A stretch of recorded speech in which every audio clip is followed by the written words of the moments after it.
Welcome to Uccello's for today's media luncheon. Our players this week are defensive end Alton Voss, quarterback Bart Williams, head coach Matt Mitchell in the middle. Devin McKissick has been named the GLIAC Defensive Player of the Week. So, Coach, if you can talk about the Ohio Dominican win, and then we'll move on to Ferris State. Sure, hard-fought victory. A lot of credit to Ohio Dominican coaches and players. Obviously, a program that has a lot of tradition and some pride. Been a playoff team the past 3 years, and we felt that on Saturday. They played with a lot of emotion. We're a very physical football team. So, end of the day, very proud of our team. We faced some adversity. Our back was against the wall, but to get the win, get us to 5-0, the only undefeated team in our conference, I think you got to give a lot of credit to our players for their fight and their grit. There were some stretches we played some really good Grand Valley football, and there were some stretches we played some really bad Grand Valley football. And if you look at the end of the second quarter, they faked a punt on us. Our defense goes out, gets a stop, and another sudden change, adverse situation really steps up big, and they went for it on fourth down. We stopped them. Our offense puts together a drive. It's a great drive led by Bart Williams, hooking up with Matt Williams, and we go down and score. We get another stop. We get the ball back. We execute a 2-minute drill. Great job by our players. Great job by our coaches to put us up 14-0, and then we kick off the ball deep. Joel Skipper gives us the touchback. We come out. We force a fumble. Sidney Omame just makes a great play, stripping the football from the running backs. They're trying to run out the clock. We took a shot on offense. We lined up, and Joel Skipper comes through with a huge kick. So in a matter of, whatever it was, 4, 5, 6 minutes, went from 0-0 to 17-0. And now we played some really good football during that period of time. Offense, defense, special teams, all working together to play Grand Valley football. And then, the second half, probably a series of plays that, probably the ones I'm most upset with, or we know we can clean up. Our whole unit does, not just me, but our entire staff and our players. We, kind of go back and forth. ODU's kind of driving. Dante Carey makes a really nice play on a ball that was batted around a couple times. We intercept a football. And we could potentially have the ball at the 50-yard line with about 6.5 minutes to go with a 10-point lead. If we score on offensively, it's a 3-score lead. With less than 4, the game's pretty much over, or at the very minimum, we can maybe grind out a first down or two and punt the ball down, and now we still have a 2-score lead with maybe less than 4 on the clock, and it's going to be very hard for them to come back. But we have 2 penalties, 2 penalties on the play at the end of the play after the interception instead of having the ball in the 50. They mark off the penalty yardage. We got the ball in the -20, so we're backed up. And then on that next snap, we didn't handle the quarterback-center exchange very well, and the ball was on the ground, and we gave them a freebie touchdown, which obviously tightened the game to a 1-score game. We had an opportunity to extend the lead and really take the air out of it after the pick, and they completely got the momentum back because of penalties and just some poor execution. So. End of the day, though, our back was against the wall. The momentum was completely on their side, and we stepped up defensively, and we got the stop that we needed. And every turnover we got, every yard we got, every inch we gained, we needed all of it on that game. And that's the way it's going to be, in tight football games. You don't know what play is going to be the play, and so you got to have every play. And so, like I said, we had some opportunities to really kind of take over the game, and we didn't capitalize on those. And some of those things I'm not upset about. We called a fake field goal. It was the right call. We just didn't quite execute it. We had times where we dropped a couple balls. I mean, that stuff like that's going to be athletics. The things that we have to learn from this particular contest is there's some things that take no talents. We call TNTs, that jumping off sides on either side of the football, O-line, D-line, personal fouls, a couple things. Catching snaps, just minor things that we got to get cleaned up. They're going to be extremely important. So I'm confident in the leadership within our building, both coaches and our peer leadership, that they'll understand those things, and we'll continue to move forward. But we hadn't faced adversity, up to that point. So to have that type of feel at that game at their stadium on the road against a really good program and to come out to win, I'm proud of our team. I'm proud of our guys. I'm not going to apologize for it. We made one more play than they did, and we got the win when we needed the win. And so we still won the turnover battle, and we won the explosive play battle. That's why we won. So time of possession, meaningless. Yardage, meaningless. Plays, meaningless. All this stuff is meaningless. Besides third down conversion percentage, which we were abysmal at, we won some of the stats that really mattered to Grand Valley, and we got the win on the road. So moving forward, if it wasn't Ferris State, and we were just playing Team X. This would be a big game when you take a look at the conference standings. Currently we're the only undefeated team. They're a one-loss team, and so it has big implications for the GLIAC conference. This is a big game in terms of the the race within the GLIAC. When you factor in that it's our institutional rival, it's our athletic department rival, and certainly within the football program, there's been some really good contests here in recent memory that there'll be a lot on the line, heading into Saturday. So.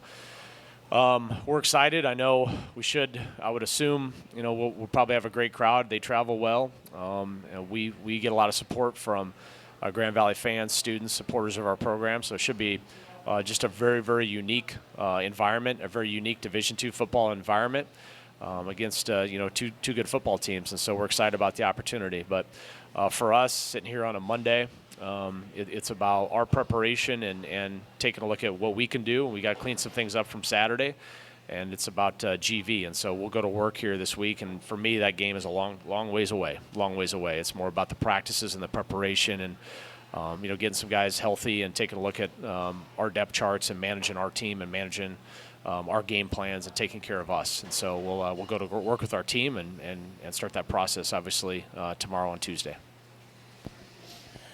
Coach, in that vein, is there any concern about making sure the players keep focus on the game, because it is big, it is a rivalry, it's all those things?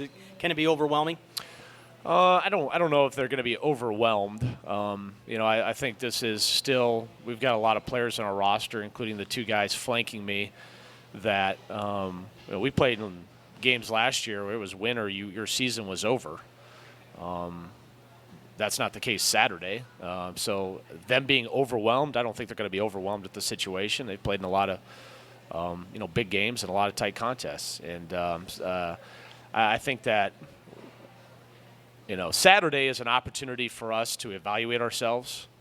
But, at Grand Valley, we have opportunities to evaluate ourselves 365 days a year, academically, socially, workouts, all that stuff. And so I think we have a group of guys that understands that this is a big contest, it's a big game, and it's one of many big opportunities in their life, and I'm not going to put any more gravity on that than any other times we've had opportunities to go out and prove ourselves in a competitive arena. So I don't feel our guys will be overwhelmed. I think they know the implications of this contest, and these guys have really high expectations for themselves. This is a team that is a peer-driven team with high expectations. I think they understand what's going to happen, and they're not going to look past the preparation. The preparation is way more important. They're not going to look past everything else and just try to fast forward to Saturday at 7.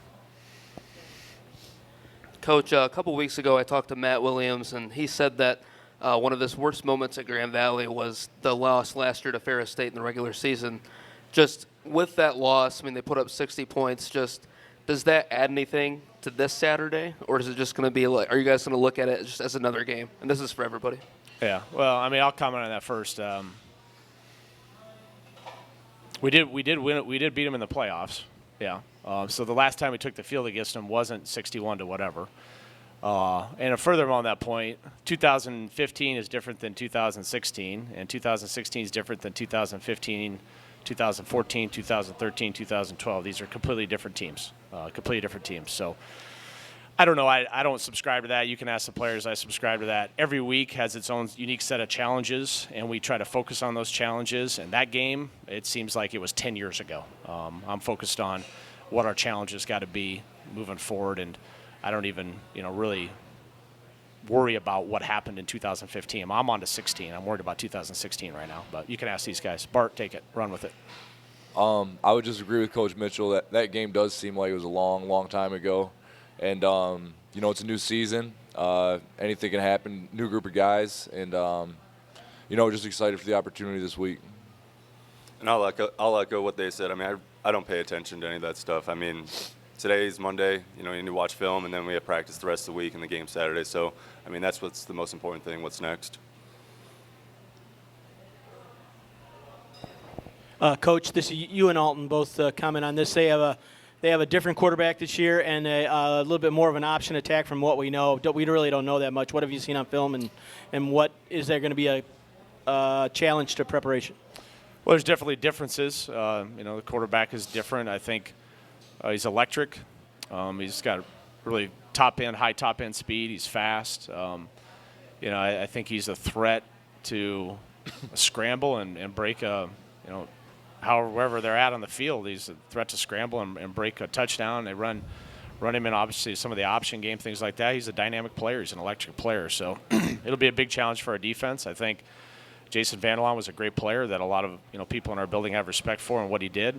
This is going to be a different style of quarterback that we're going to have to face, just in terms of what he does and how they use him. And so there'll be some adjustments. So, again, I think that speaks to the earlier question. I think the 2016, Ferris offense is different than the 2015 offense. And to draw parallels, I think, would be a mistake by anyone, including our coaches and players. So we have to, take a look at that on tape. And, I still think it's the difficult portion of it is they have a lot of good skill players. And they do a good job of getting those guys in one-on-one situations. And if you don't win some of those one-on-one matchups, then you're going to get beat. So whether we got a guy on the quarterback, got a guy on the running back, got a guy on a wideout one-on-one situation, somebody from Ferris and Grand Valley is either winning or losing that matchup. And that's going to be the case on Saturday. And we'll try to put our players in good positions to help them out from a scheme standpoint. But you can't hide players in games. You can't hide them. They got to make those plays. So that's no different than any other week. That's the same thing every single week you play. It's you versus a guy. And when you're given the opportunity in a one-on-one matchup, you got to win the one-on-one matchup, and that'll be no different this Saturday than it was the previous 4 Saturdays too. Matt, could you and your players talk a little bit about the play that was made at the end of the game by McKissick, a guy who seems, by his own explanation, to have figured some things out? It looks like he was able to put himself in a position to make that play based not just on physical skill, but the read that he made there. And you guys have both played either against him or with him. If you could talk a little bit about his athletic ability, which has always been prominent in how he has progressed as the year has gone on. Yeah, I think, piggybacking off an earlier point, you don't know what play is going to be the play that makes the difference. Every play is important. Obviously, that one was a very important play given that point in time. They were driving on us. We had taken a timeout earlier to kind of catch our breath, settle ourselves a little bit, and make sure that we were all in the same mindset. Taking a look at the clock, number of timeouts, we felt like they were going to take one more shot at the end zone. And then probably, if it was incomplete, we're going to line up to try to kick potentially the game-tying field goal. They'd been throwing a lot of balls into the boundary. They've been working some route combinations into the boundary. And, we've been playing some man and some cover 3, some different things in that particular deal. I think, we made a great call on the defensive side of the ball. We played some cover 2. And they ran a flat fade combination, and I think that he probably thought the flat ball was a little bit covered based on the way Devin was positioned, and he went to throw the fade, and Devin sunk underneath that and made a great play over his head. So, Devin's made some plays for us in the past. You talk about the Ashland game and the playoff game. He had a really critical interception. That string where he had those interceptions and blew that game open. He had a nice play there, and so I think the thing with Devin and all 3 of our corners, with Trey Walton being out last week with the ankle injury. All 3 of them have had flashes of some really, really good play. I'll give Kalen Dunham, a redshirt freshman, a lot of credit. He played well. That's a tough environment to play in. And, he played well, too. Devin is always, it's the consistency. He'd be great on 60 snaps, and maybe there's 5 where he's got to clean up his technique. I think the older he's gotten, there's been more consistency. If you had to put a percentage on the number of, plays where he's locked in and the consistent in his technique and his performance and stuff, that percentage has increased throughout the course of his career, as you would expect. And I thought he played a really good game. I thought all 3 of our corners, even though they're young, you'd have 2 sophomores and a redshirt freshman. I think they all played well and made some tackles and did some nice things for a football team. And obviously, gets highlighted by Devin's play there. That's, obviously was huge at that point in time. Saved us the win. You want to go? I have a lot of respect for McKissick. Like Coach Mitch said, as he's played here, he's gotten better as a football player. If it's in practice or in the game, he's going to give you his best. And he wants to win. He loves to compete. And I have a lot of respect for Devin, and I expect for him to make plays like that. So I'm not surprised. I don't think he ever thanked me and Matt Williams for saying a prayer for him before that play. But we were praying to God that we got to stop. So I'm still expecting that. Thank you. But he's done a great job, all camp and just competing every time he's out there. When he lines up, when he's on the field, he's going to give it his all. And, he done a great job. And even, a couple years ago, my first spring ball, taking significant reps, he was one of the guys that if you had a chance to go away from him, that he was just making great breaks on balls. And, it's just good to have him out there and good to see that his hard work's paying off. This is for the two players. For the fans and the alumni, because it's Ferris, it means more to them this week. It just means something extra.